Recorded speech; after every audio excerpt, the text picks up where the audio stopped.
Greetings shippers, welcome back, and it's time to do another list because they're fun and it's interesting and I enjoy doing them. What can I say? Just, it's intriguing to go back and look at a bunch of different fandom things because we go to some places during these things. Like last time when we did the top 10 ships that make no sense unless you were there. We finally got to talk about Read 900 and that's fantastic. Also, someone please request that video because we could talk about that ship for days. Today we're going to do something fun and a little silly because sometimes you just need that in your fandom. Some days you want things to be heavy, and some days you want them to be light and fluffy. So today we're going to be looking at the top 10 times that fandom was extra thirsty. Now, of course, there are some of you who are going to say, isn't that every day? All the time? Constantly? Well, these instances are a little different, a little special, a little unique. Or perhaps to you, they'll be completely commonplace. Because of course, depending upon how far down the fandom rabbit hole you've gone, everything makes sense. Absolutely everything. If you've missed any of our other 10s or lists in general, please be sure to check out that playlist. And of course, before we get started, if you haven't already, please do follow on social media to stay up to date, know when we're streaming, and just come on over and chit chat about fandom. It's a good time, I swear. Also, if you hear wrestling, there are notes down here. It's a serious business. Let's get started with number 10 and something a little recent. And also we're just gonna dip our toes in because the first here is nowhere near the levels that we are going to achieve later on. We're gonna be looking at Mr. X or the Tyrant from Resident Evil 2. I made the bracket symbol with my hands. This comes to us because of the recent, at the time of this recording, remake of Resident Evil 2 that was released on January 25th of 2019. This game has people talking in general. It has received pretty much universal acclaim. There are some little nitpicks here and there, but for the most part, people seem to be enjoying it. Of course, there are exceptions. And one of the things that people have taken to doing with this game are memes. Oh, so many memes, and a good many of them revolve around Mr. X or the Tyrant. Now, Mr. X tends to find himself memed in more of a sense in how difficult he can be to avoid, or the fact that he is absolutely everywhere. However,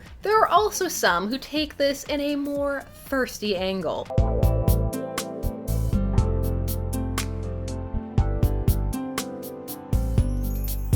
You will of course see things like X gonna give it to you. And of course, if one peruses Tumblr, you will find that things get a little bit more intense. The reason that this is so far down the list is because that is very much the minimal of the interaction and discussion around this character, and this is just a little bit of a small outpouring, and it is doubtful whether it will grow to be a huge phenomenon as some of the other things we're going to discuss have. However, if you happen to be looking up some Tyrant fare for whatever reason, don't be surprised if you stumble across a couple of thirsty people. 9 is gonna be a blast from the past. Although I'm sure that some people who come to the film now will also experience a level of thirst, but it was quite the phenomenon when this film first came out. We're going to be talking about Harry Potter and the Chamber of Secrets and Tom Riddle, young Voldemort, because that was a thing. This film came out in 2002, whereas the book upon which it was based had come out in 1998, so fans had had a couple of years to imagine what exactly young Voldemort would look like. However, when the character was brought to life on screen, many were stunned to find that they thought he was quite attractive. The appearance of this character helped to spark a huge burst of Tom Riddle fanfiction. Of course, it was already on the rise anyway, but the fact that the actor portraying the character could be viewed as traditionally attractive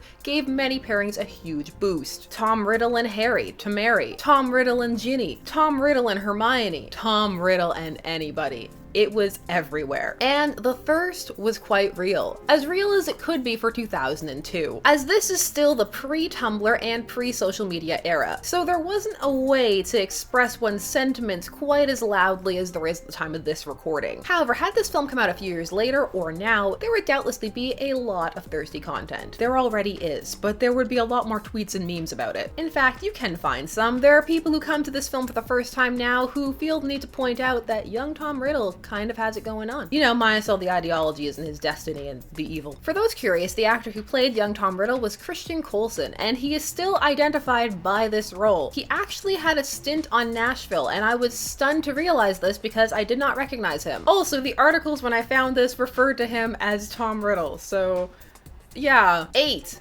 Elastigirl from Incredibles 2. Released in 2018, this sequel was over a decade in coming, and so some excitement for it had waned, but when people learned that it was actually going forward, it did reignite, as The Incredibles had been quite a successful and beloved Pixar outing. So many people went into this film with high expectations, although of course there was also a new generation who, for them, this would be the first film they had seen, unless their parents quickly had them watch the first one before they saw this one. And some people came out of this film with a reaction that they did not anticipate, or at least that the internet did not seem to have anticipated. And that was the idea that Elastigirl was pretty thick. There were numerous posts dedicated to the bountiful derriere of Helen Parr. Mostly it was just people pointing it out and celebrating it. Some of it was pervy, some of it was joking, and it all blended into your usual internet fare. Where this thirst got interesting was that it managed to ignite a feminist argument. This can be tracked back to one particular New Yorker article that seems to have served as the catalyst for the greater part of the discussions, though it would doubtlessly have occurred without it. Now, for many, this was deemed a non-controversy, as they feel that the amount of people discussing it was much smaller than was actually portrayed. However, for those who are intrigued, this discussion follows along some of the similar lines of the Wonder Woman pants or no pants debate. So there were a couple of things that people were discussing. There were some who felt that it was inappropriate to sexualize Elastigirl as she was a mother, which of course was met with backlash, because simply because one is a mother doesn't mean that they stop being sexually appealing. However, the other contingent felt that mothers were afforded a special degree of respect and shouldn't be looked upon as objects, which led to the other complaint that women should not be looked upon as objects and that these people should stop objectifying her. The response to this was that it was a joke, or that people could objectify anybody, and that in this case it was very much a harmless pastime. Some went firmly in the other direction and stated that this was a good thing and that people need more of it, to which of course some feel it is never harmless. And finally,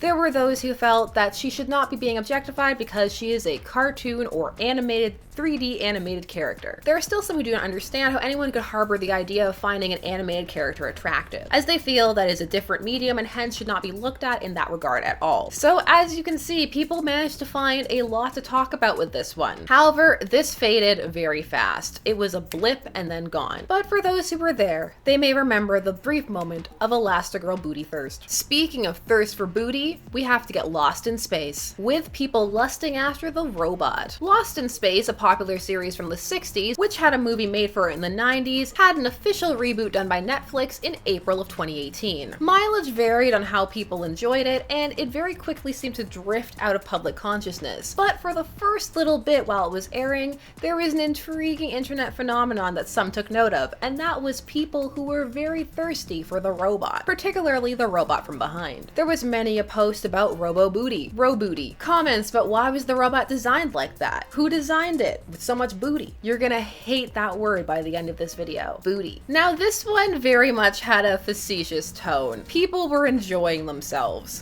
The Lost in Space robot is sexy. You guys are just cowards. There's literally no reason the Lost in Space robot should have a butt that nice.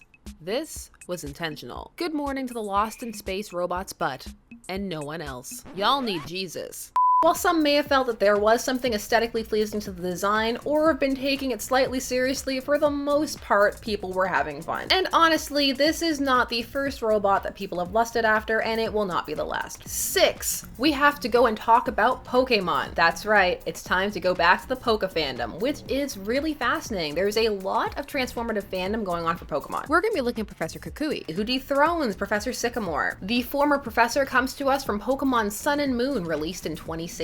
Yes, those games came out in 2016. It's been that long already. As mentioned, Pokemon has had a long and storied history of transformative fandom, from Poke shipping of the human variety, to the more controversial shipping that happens in the Pokemon fandom, to the various fan arts and such, from the furry variety to the traditional fan art variety, to the more modern fandom with the more recent ships. And throughout all of that has been a bit of a fandom meme that the professors seem to be getting hotter. That with each iteration of the game, they're just getting more and more attractive. Professor Sycamore was holding the crown for a while. That was until people saw Professor Kukui. Now, of course, there are some who are not going to get this, for we are once again in the realm of cartoon thirst. For others, it's enough that he's not wearing a shirt. And for some, it's just a joke and they enjoy being in on it. That's what a lot of thirst is. A lot of it is tongue-in-cheek. But that can coincide with some seriousness, which can make it a complicated realm for certain fans to navigate, as they're not entirely comfortable there. Number 5 is something a bit more universal, or at least one that was designed to be viewed in this way. We're talking about the asset, or the amphibian man, from The Shape of Water. This film won the Oscar in 2017 for Best Picture, Best Romance with an Amphibian Man. Now this one is a bit less surprising to certain fans, particularly those who have been in fandom for a long time and have encountered the concepts of tetrophilia and just being drawn to the idea of anthropomorphic creatures. The asset has a very humanoid design. Not only is it reminiscent of humans, but it is possessing a lot of the traits that would traditionally be deemed attractive, such as the broad shoulders, and again, a tight behind, just everywhere. People are very thirsty for booty in general in this day and age, it seems. Also, there was the personality. For yes, that is something that people were very, very drawn to in this film. A lot of people find it to be genuinely sensual. It's very interesting considering the model upon which this creature was based was the Gill Man from the 1954 film The Creature from the Black Lagoon, which had a very different take on how one should feel about this creature.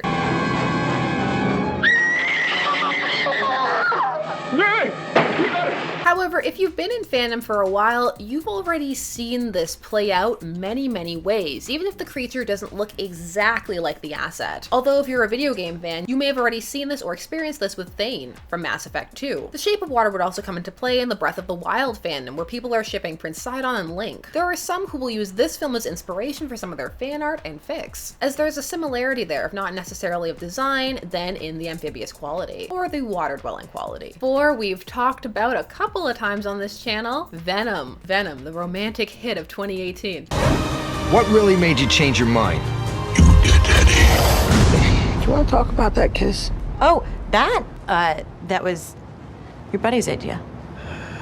Now, this film, of course, graced the world with a huge upswing in Symbrock, which while it did exist was a very small ship and has ballooned into a much bigger and much more accepted one within fandom. We have done a video on that, so of course if you missed it, you know the deal. Click the card or the link will be down below. Now, not only did this film grace the world with a lot of Symbrock, but it also graced the world with thirst for Venom in general. Sometimes they're intertwined, but you can separate the two and just be looking at people who are interested in Venom. This one can be a bit more difficult for people. For Venom only really has a form if he's bonded with somebody. Otherwise, it's more of a pile of goop that can sort of manifest into having features that are not traditionally deemed to be the most attractive. In fact, sometimes they're meant to be frightening. So for some, this one's a bit of a leap and they don't quite grasp it. It stretches for some even the bounds of tetrophilia, more colloquially known as monster bangers. You know it's monster, but I keep it PG here in terms of language, but nothing else it seems. What's interesting about the Venom thirst is less that it exists and more the attitude around it. In fandom, it's pretty much accepted, or at least if people don't like it, they steer clear of it. However, the current writer at the time of this recording of the Venom comics run seems to have a bit of an issue with it. We talked briefly about an exchange he had with some Symbrock shippers, so again, card, link. However, there are more tweets and stuff that have emerged based on differing discussions that have happened around Venom thirst that seem to hint that there's a bit of a derogatory feeling there. That of course is extrapolation. That may not be the intent of these tweets at all. However, they can definitely be read that way. It also calls into question some of the pre-run interviews that were done when he was taking over from the previous Venom writer. If you want to hear more about that, let me know. I would talk about it. It was interesting. Side note, this is in no way meant to be a bash. It's simply an observation and a curiosity, for I find fan and creator interactions interesting to observe, particularly if there's any disdain on one side or the other. In my opinion, the current run is definitely worth checking out to form your own opinion on. So I mentioned some recent Venom thirst discussions, and that is because there was a comparison drawn between people thirsty over Venom and the current resurgence of thirst over Ted Bundy, which is a completely separate discussion. For the Ted Bundy thirst has been going on since he was arrested. It is ongoing, and Netflix's tweet to attempt to stop it will do no such thing. But that is a separate issue, and many Venom shippers found themselves affronted for being compared to that, for they feel there's something quite different about being drawn to a fictional gelatinous symbiote and being drawn to a serial killer. It's a can of worms, but I have to say I'll stick with the goop. 3 is gonna be yet another blast from the past. Get excited, we're gonna be talking about the Onceler. You heard me right, the Onceler. For those who were there, I'm sure you're having some flashbacks. This came to us from the 2012 adaptation of the Dr. Seuss story The Lorax, of the same name. The Lorax. Now, for many people, there were a lot of bizarre choices made when it came to this film. However, chief amongst them was the decision to make the Onceler not only human, but attractive. Many were quick to note that the Onceler was cute. Some would even go so far as to say hot, and they didn't understand it. This fact also gave rise to a phenomenon, a Onceler fandom. A fandom specifically centered around the Onceler from this film. In fact, the dominant pairing from this fandom was Oncest. This fandom rose at the same year of the film, 2012, what many deem to be the last of the halcyon years of Tumblr, and people very much just went with it. Wherever people's minds took them, they let them go. There was the alternate universe concept that perhaps the Onceler had succeeded, and he was the greed-ler. And the greed-ler could be paired with the earlier, more innocent version of the once-ler. And this gave birth to even more types of once-lers. The birth of all of these very much grew because of the presence of multiple Ask blogs. If you go and check it out, you will see just how many Ask blogs there were. Some of them still post, but they tend to reblog things more now and they're less active. For those not in the know, Ask blogs are a form of roleplay, wherein the person who runs the blog is in character and you can ask them questions and they will respond in character. However, this was not universally beloved, and for some this heralds the beginning of the schism within Tumblr, as some were quite critical of this ship. And you see the emergence of people judging the shippers and the fans who found the once-ler attractive, deeming that there was something wrong with them. In fact, there are essays and blogs out there dedicated to trying to understand how this happened in the first place, and some of them settled upon the idea that it was because the once-ler was hot and shippers just need to ship because they have shipping goggles on all the time. And so because there weren't really any other options in the film, they shipped the once-ler with himself. However, it must be noted that this is not really a complete explanation, for there are plenty of fandoms where there isn't really a person for a character to be shipped with, and so they just aren't shipped. Or there are crossover pairings, neither of which happened here. There was something unique about the once-ler fandom. Again, it seems to be one of those fandoms where it just happened. Sometimes things in fandom defy a logical explanation. In fact, we could just go on about this. There are lots of interesting occurrences around this fandom. Even the voice actor ended up responding to it, and they were interesting responses. There were some crossovers that occurred. You will find a small amount, for example, say with the Onceler and Rapunzel. However, it didn't take off in that way, which is surprising, for later on that year you would see the rise of the Brave Tangled Dragons, a gigantic crossover fandom. A couple of those films also contained the phenomenon of an attractive lead character who didn't really have many shipping options within the film itself. So yes, people were thirsty for the once-ler, and yes, people still note it. There is a once-ler confessions Tumblr. Check it out. And those who stumble upon the film at the time of this recording will also be quick to note the once-ler is cute. But why though? Unlike the once-ler, 2 has a very definitive explanation and origin. We're gonna be talking about Bowsette. Gender-bent, female, anthropomorphized Bowser. That's right.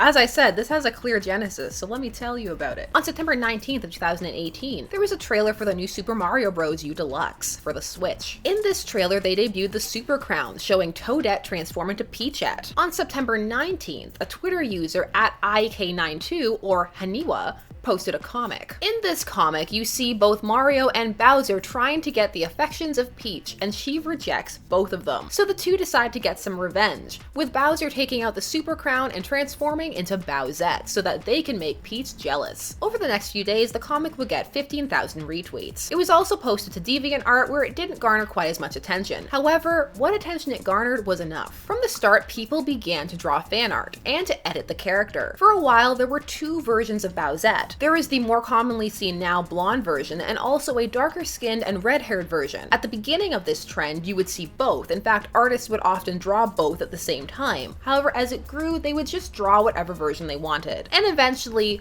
blonde Bowsette seemed to dominate. Also, as this went on, the drawings tended to get raunchier and raunchier and sexier. There was a lot of Bowsette thirst. Before the Tumblr purge, I saw some of the filthiest fan art I've ever seen starring Bowsette. It's still out there, it's just not on Tumblr anymore. People were thirsty for Bowsette. But on top of that, Bowsette actually became a real fanon and cultural phenomenon. There's even people cosplaying as Bowsette. It's very much become an accepted part of the fanon. In fact, Haniwa, the creator of the initial concept, actually got an award from PixIV, which is a Japanese network for illustrators. Acknowledgement for starting a trend. So yes, that is the tale of Bowsette, and I think it's the one on this list where the thirst seems to be 100% real. There are some who place some of the scenarios you'll see it in as a joke. There's lots of jealousy or femme-slash rejecting Mario, but the thirst itself and the lust after Bowsette, that seems to be pretty genuine. Of course, there's some who don't enjoy it because of what they view as the exploitation factor, but for most, they don't mind having a sexy Bowsette. Which brings us to 1. Now, what could be more intriguing than the tale of the genesis of Bowsette? What possibly could make people thirstier than a concept that has launched numerous porn comics? Well, Thanos. Sexy Thanos. Thick Thanos.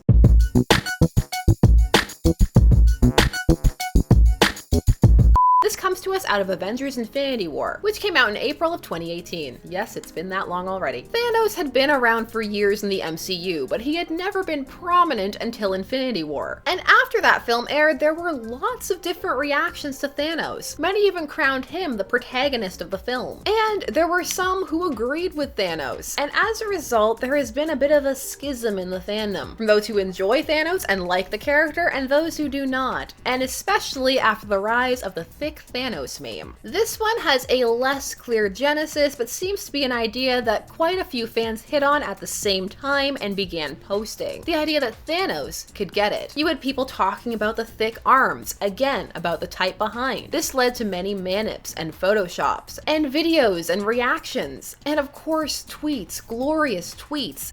My biggest takeaway from the new Avengers is that Thanos is thick. Thick Thanos got me kicked out of 3 group chats. Infinity War spoilers. Thanos is thick. The hilarious thing about Avengers Infinity War is that aside from the whole killing thing, Thick Daddy Thanos is kinda my type. Thanos is thick as hell. And then it began to be covered in articles by the media outlets that tend to cover more fanish occurrences. So why this one? To some it may seem no different than any of the other thirsts we've seen so far in this list. However, this one is unique because this one made people genuinely angry. There are some who are very angry about the idea of thick Thanos. They find it offensive because they are appalled by Thanos' actions, and they don't want any part of the character sexualized. For some, even if it is a joke, they still don't approve of it because they do not find it funny, and they feel that no one should be joking about sexy Thanos at all. The fact that some of these memes can be found on the subreddit "r Thanos did nothing wrong" does not help to appease the situation. The Thanos days on subreddit were interesting. Never forget that there was a subreddit that deleted half of its membership at random, and that Josh Brolin, who played Thanos, approved of it. So with Thanos, you have an interesting dichotomy of fans and creators who are very much into it and enjoying the ride, and people who are upset by it. And of course, because there were some who were genuinely upset by it and made calls for it to stop, that of course doubled it. So now there are people who will make thick Thanos jokes because they know that it makes people uncomfortable or upset. And of course, with Avengers Endgame, one can expect more thick Thanos memes. This one will live on because this meme also got big in 2018, where it had become a popular trend once more to discuss the origin and evolution of memes. This is a trend on YouTube in particular that waxes and wanes. However, thanks largely to the PewDiePie meme review series, it has had a huge resurgence. And this meme has been featured on there in some way or another multiple times, which very much increased its spread. Not all memes get the same exposure that this one did. So even people who didn't particularly care about the film or the MCU were abreast of sexy Thanos. And for some it's just so odd, they can't get behind it. They find the character design to be truly unappealing, and they don't understand how this has become a fandom thing. So this is an interesting one. Are you thirsty for Thanos? Were you thirsty for any of the people on this list? Who is the character that you have been the thirstiest for? What is the oddest thirst you've ever seen? Also, do you want a part 2, please? Because I already have a bunch for that. Yumbledore. So of course, that was too many questions, so you know the drill. Answer as many as you can, numbered if possible, because I love a good essay comment. Thank you so much for taking some time out of your day to spend it discussing thirst with me. I always appreciate it, and I hope this video at least made you smile and gave you a bit of a chuckle. Fandom can be Fundom, but we do have to work to keep that way, and sometimes it's just fun to look at things like this. There are of course more videos coming soon, so if you haven't already, please do subscribe and hit that bell notification so that you never miss a vid. I will see you all again when I can, and until then, let's get to the outro. Bye-bye. This has been Shipper's Guide to the Galaxy. Don't forget to like, share, comment, and subscribe. Special thanks to all of my patrons, names on the side, for helping to make these videos possible. There are, as always, more videos coming soon, so until then, stay tuned, for there are as many ships out there as there are stars in the sky.